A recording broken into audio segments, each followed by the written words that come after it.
Hey, Pastor John Perminsky here from Restored Church. Just want to welcome you to our podcast. For those of you who don't know me, I've been in the ministry for 30, going on 31 years, 27, almost 28 of those as the lead and founding pastor here at Restored Church. And I just want you to prayerfully consider supporting the ministry here at Restored Church. It can be a one-time gift or recurring gift.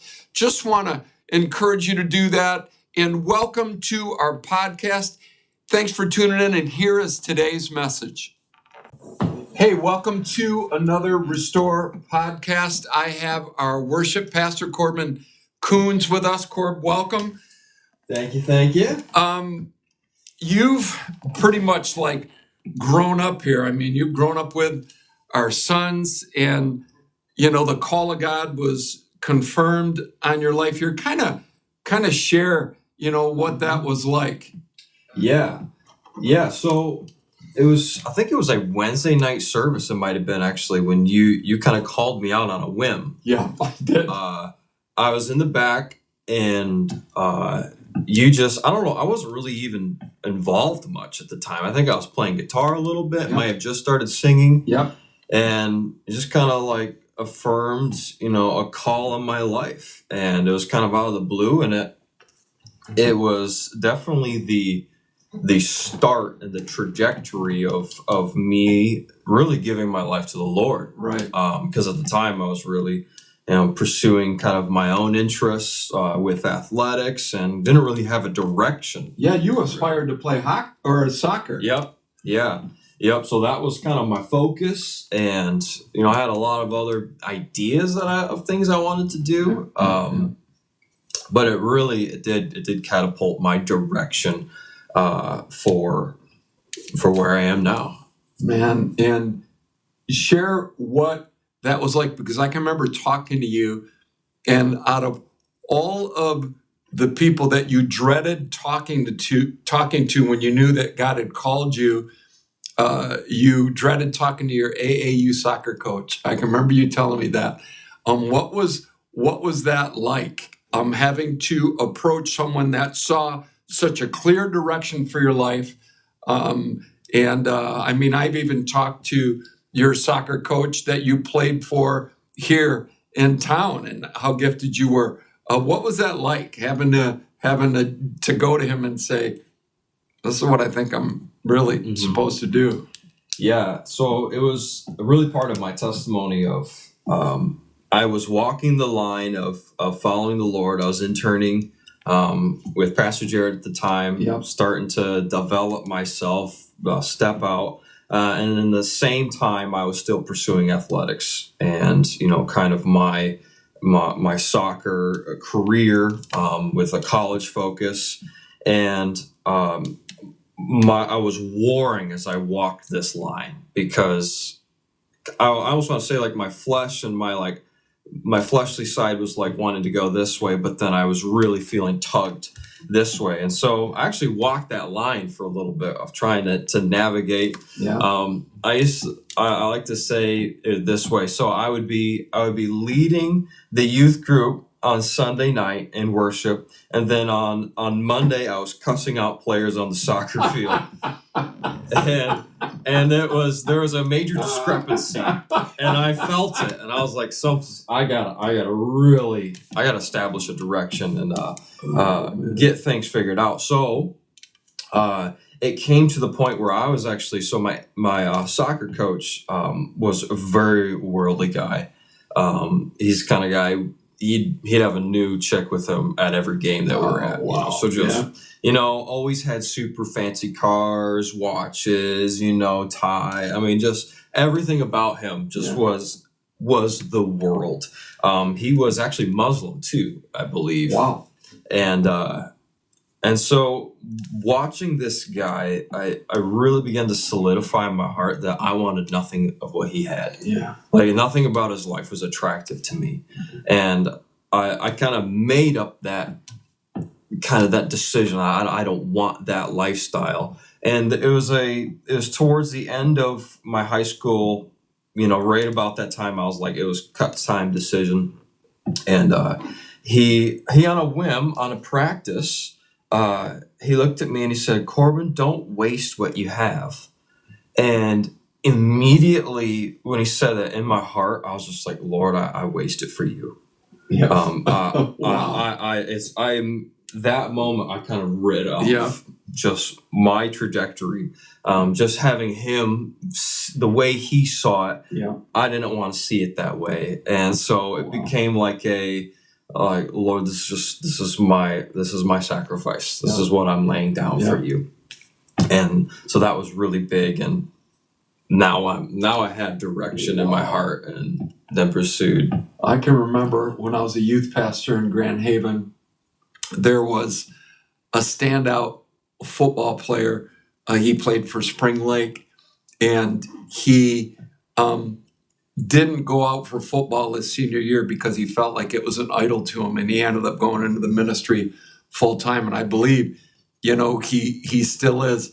I'll never forget going to your high school baccalaureate, and you were up there leading worship. I think Megan helped you out. Mm-hmm. Your sister helped you out, and then you would do like Bible studies before school started too. And I'm thinking, yep, he's pursuing the call of God. And then you did something radical. Most people, being aware of a call of God in their life, man, they would choose to pursue a Bible school in the United States. I mean, I know Florida has an amazing Bible school. I think Jeremy Camp went to a Bible school in Florida that had a worship emphasis. You went to Hillsongs in Australia. Mm-hmm. Had to be culture shock. I mean, what was that like, going to Australia? I can't. And then in the middle of that, your 2 years, you come back, propose to your wife, and then you guys go back, finish the second year together. I mean, it was just crazy. So what was jumping from here to Australia like? I mean, you embraced the call of God like full bore. Yeah, that was a roller coaster of a few years. But I liked the challenge of it. I liked the adventure of it. You had to find work. You had to. I stepped into something completely unknown, and even more so when I went to Australia. Hillsong, they offered different like courses of study, and I was comfortable on guitar, and they had a guitar course. But I knew that I needed to study the voice, and I needed to grow my vocal technique and my vocal ability, because I knew that was ultimately where I felt the Lord was leading me. And so I had to decide to I choose vocals. I'm gonna study vocals. So I did that actually stateside. But when I got to Australia, when I finally got there, there was actually another moment. They handed me a piece of paper, and I had to choose what I was going to study in that moment. Wow. And I was like, I already committed to vocals, but there was a moment where I could have backed out and chosen the easy way. Yeah. Because I actually had brought my guitar and all my stuff because it was just, it was just part of what I wanted to do. And so there's a defining moment again of, I had to choose, nope, I'm not going to take the easy way out, because this would have been a breeze for me. Yeah. Instead, I did the uncomfortable thing, and I was very uncomfortable. And they really brought us through the ringer of making you uncomfortable in front of people and singing and exposing every flaw in your voice, and then coaching and training amidst people. So it was a definite culture shock from both coming from here to there, but then again from there to here, because the first couple of years of my adult life I spent overseas, and I had to learn how Australians lived, how they did government, how they did everything. And so actually when I got back too, it was kind of culture shock, because I had to figure out how to live here now. Well, and in Australia, it's a very blunt, in your face, at least the little that I know, it doesn't seem like Australians are really worried about offending you at all.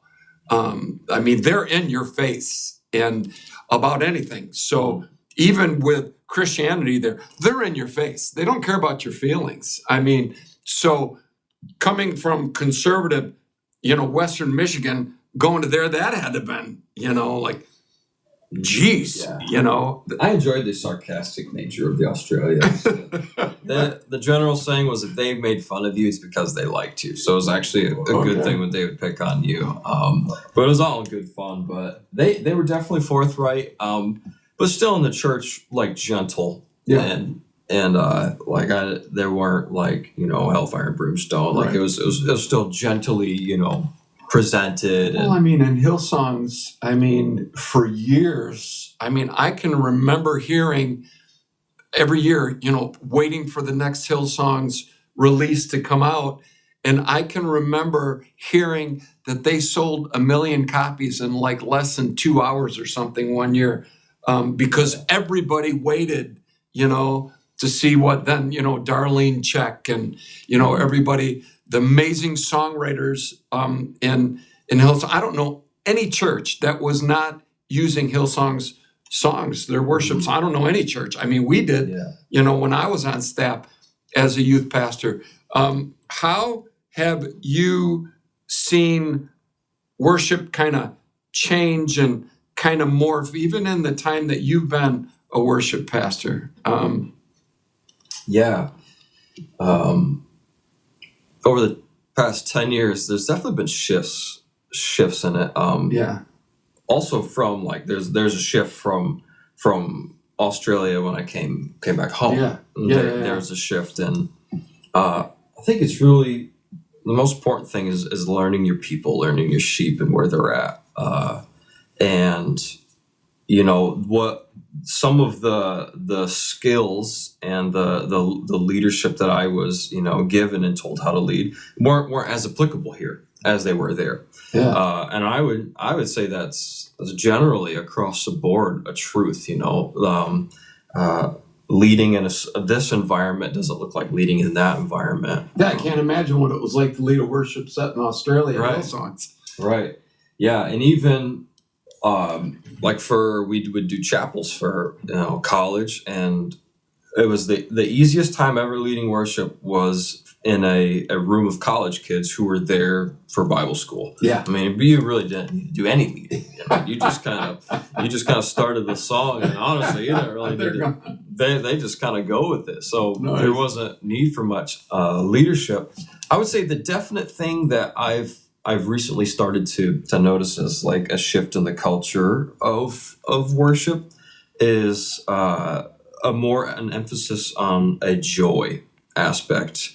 And worship's very dynamic. Yeah. And there's many streams, there's many canals of worship. And I think one that we're really starting to discover is a joy focused stream of praise and blending it with what was the Lord doing this morning, kind of thing. And can't you see God seeing that that's what is needed in the body today? It's almost like God says, oh, my bride needs a good healthy dose of joy.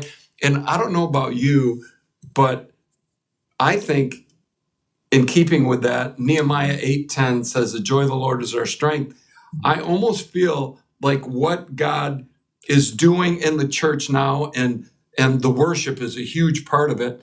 It's almost like the anesthetic before the surgery is going to take place. Like God is preparing his bride for what's coming. Mm-hmm. And I always have felt like the worship at the time is indicative of that, So, I can remember, times when worship was so focused on healing and stuff like on the Holy Spirit and stuff like that. With it being on joy now, I feel like God's strengthening his church for what's coming. Do you kind of sense that? For sure. Yeah, I sure think so. What would be your greatest concern then for the church today? What, and I know we've talked about this before, how on any given Sunday you could walk in and like, the congregation's right there, they're with you from like song one. Mm-hmm. And then other times it feels like, heavy plowing. What would be your greatest concern? Like, man, if the church doesn't get this, we could be headed for deep weeds. Mm-hmm. Yeah, I like to say, I think good shepherds know where the sheep are, and to that point, when we come in on any given service, it's the art is quickly discerning where the people are, because it is different every time. Every time, even from like 9 to 11, it's different. And so good shepherds know where the sheep are and where the grass is greenest. And I think that is what the grass being greenest is what the Lord's on, what work he wants to do.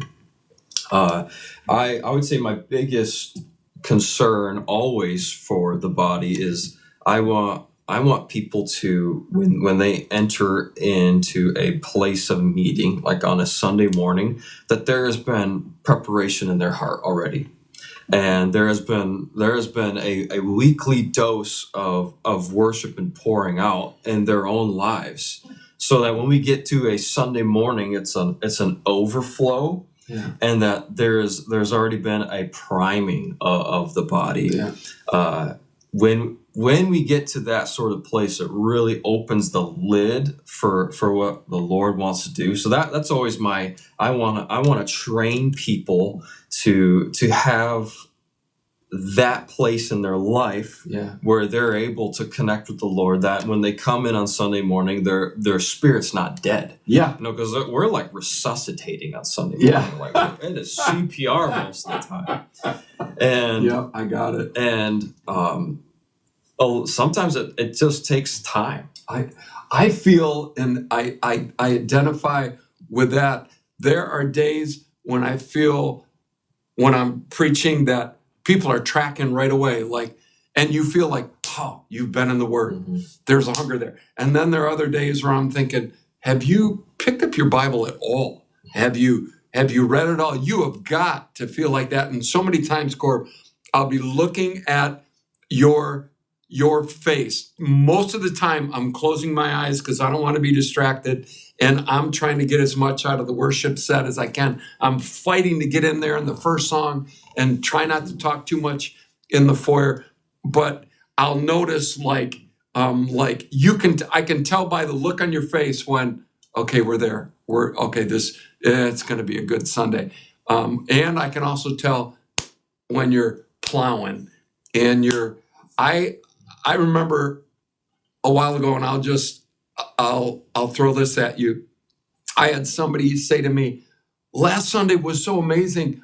Why isn't it like it was? I said, we broke through and we're back to plowing again. I think it seems like we've gone to another level, and it seems like we're fighting again. I see worship almost like a wrestling match sometimes.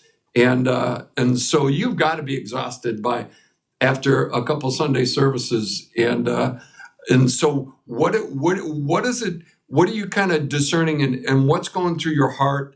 That when you're looking out over the body, whether they're entering in or not. What are you thinking?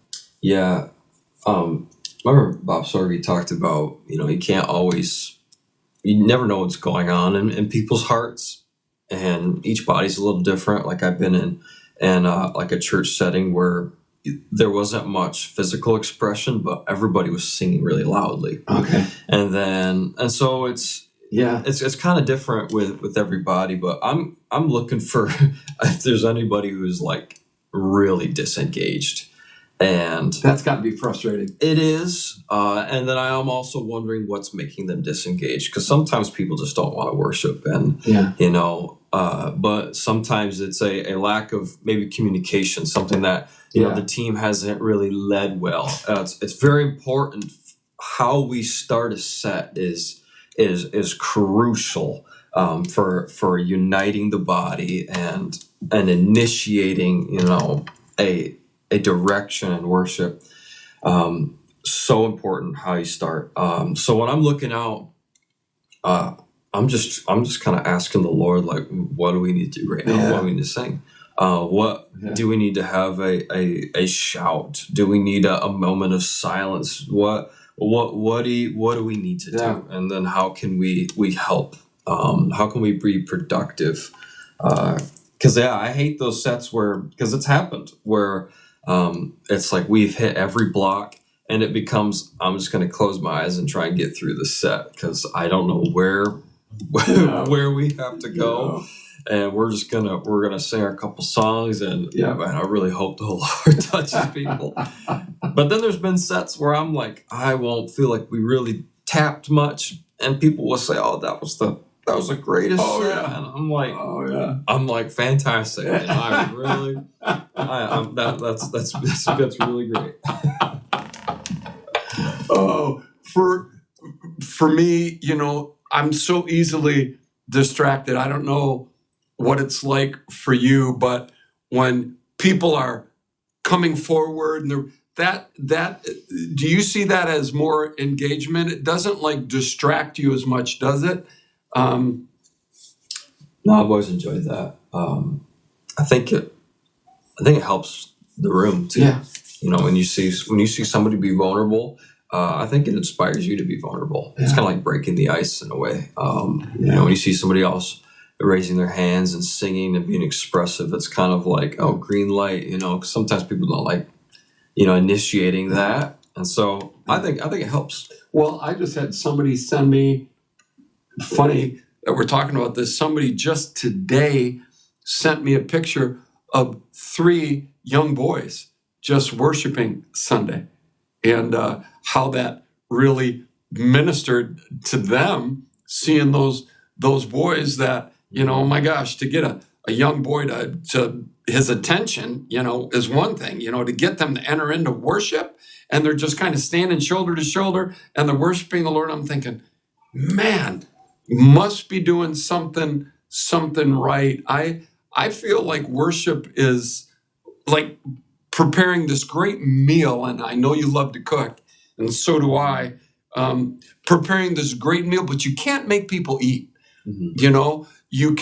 You could put a fan behind the food so that the aroma would hit them, but they still have to choose to kind of belly up, and it's almost like we want to make God's presence so attractive that it would just be the most difficult thing in the world not to want to worship him in some way. And you're right.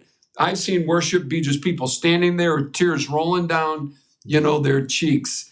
But just to be engaged, for the room to like all be in, and, I know it's so selfish. I would love for no one to be distracted, everyone to enter in. And I know that that's a big ask, but so what would be your desire on any given Sunday if you could just say this as your worship pastor? This is what I would ask. No matter what you walk in the door feeling like, no matter what your week's been like, you would bless me if you did this, and I gotta believe you'd bless the Lord. I want people to love on the Lord. Yeah. Worship is a love expressed, I think. It comes from a place of love. I don't think worship can come from any other place. And so affection for him and his presence is what leads us into worship. That's what leads me into worship. My love for him is why I worship him daily, is why I exalt him. Can people pull you out of your love for him? Did Moses? Yeah.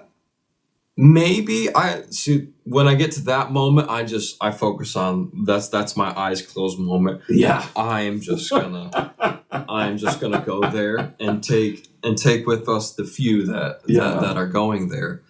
But I think it all stems from that personal fire, those personal coals that you have. Why do you believe God burdened your heart to be a worship leader? I get it. You were made aware of a gifting, but you went beyond a gifting. You embraced a calling. Why do you think that you were just so open to being a worship leader, taking a leap, going overseas? Why do you think that you were open to God burdening your heart that way? I think just because I loved his presence, and that was kind of That was the hook. my leadership in that, and it was just me saying yes, because there's moments like when I like started on the team, I would make these silly vows. I was like, Lord, I'm never gonna sing. I'd make these inward vows of like, I'll never lead worship. There's no way I'll do that. And just little by little, it was just like me saying yes to the Lord, and then taking those steps. And it was simply that, me following him. And I'm so glad you did, because we wouldn't have been enjoying, the years that you've been leading us in worship. And I love your unmistakable, your heart for spirit. You love his presence. Our greatest conversations have revolved around his presence. And it's got to be hard for a musician, because you'll notice all of the technical challenges, and I'll always say, man, but God's presence was there. I don't care. God's presence was there. I think that maybe that's what people are saying sometimes when they say that was an amazing, and it could be a couple songs that, okay, maybe not. And then one song, God just seemed to rest on like one song. My pastor used to come back up and he'd say, can we sing that again? I just felt God's presence so strong on that. Being a lover of his presence, it's almost like, I want to help you love God like this too. For me, that was the hook too. And I'm not even a worship leader. I led worship, but I'm not a worship leader. I think that was the hook for me, his presence. I loved his presence, like I could feel this like all the time. Are you kidding me? I'm all in. If you're gonna speak to people out there, and you're gonna tell them how to get more out of their worship experience. Let's say they want to enter in, Corbin, they don't know how. How can I enter into greater depths of God's presence? What would you tell them? Yeah. What I do is eliminating distractions is paramount. Oh my gosh. It's like a war the whole time. However long the worship set is, there is constant moments of letting your mind go. Oh man. And having to recenter it. And so really fixating just your heart and your mind on the Lord, and you have to really push to get to that place. But then it's also, the Lord will sometimes take time with like kind of waves of revelation I'll get. When we were in Florida last year, we went to a Jesus image service, and in the worship we were just singing something simple, and it was just like the gospel of like, he died, and I just sing he died, and then he rose and he's alive, and it was just a gospel message in the song. I don't even know what song it is or even if it is, but I remember the waves of revelation and just a simple phrase, and like it would just hit me in a way and break my heart, and then I just pour out, but then it would dry up, and I just have to just remain and just stay focused. And then like another wave would hit of it from another angle, and it would then and I'd go into this other place with the Lord. And so it's kind of like waves. It does. It crashes and then pulls back in ways. And so keeping your mind and heart just in the moment with the Lord is how to get there. I'm reminded of Ecclesiastes chapter 8. It says, don't be hasty to leave the king's presence. And I think the biggest challenge for, it seems like the church struggles more. It's almost like what's happened in the natural has happened in the spiritual. I think there are so many people that struggle with an attention deficit disorder that it almost carries over into their worship. Like they can't stay fixed and focused for long. And I think it's always the desire, man, we'd love to go longer. We'd love to, and I think we need to grow the church to be able to do that. Probably what our Wednesday nights are going to maybe look like more. And that is just a fuller experience. Want you to come in and just experience the presence of the Lord, to not have these distractions dominate you. I feel like that.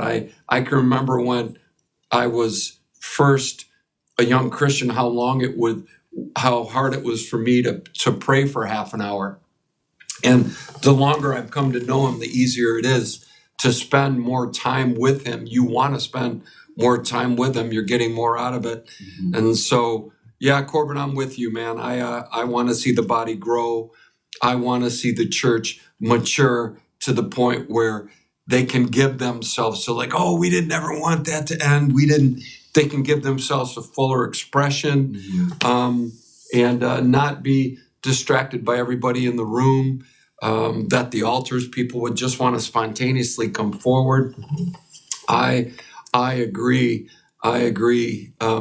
What do you feel like God has been doing in your heart lately as a worship leader? Now you've been doing this for almost 10 years. So what, 8 years, 9 years? What do you feel like God's been doing in you lately? I think it's really just remaining in the simplicity of loving him. Yeah. I think that is, keep it simple. If I ever lose that, I lose everything, right? Yep, you and me both. And so just remaining in that place of loving the Lord and trusting him, just in different seasons that, I'm walking through right now, it's like a beckoning of trusting him. Yeah. And trust isn't easy. It's a bumpy road. And it just requires a lot of faith and a lot of trust. And so I think I'm in a big season of trust right now. Well, and how refreshing to hear you say that, because, guys that have been leading worship as long as you, it almost seems like they're, probably going to talk about, excellence, but you're coming back to God's heart. This is amazing. He always is drawing you back to his heart.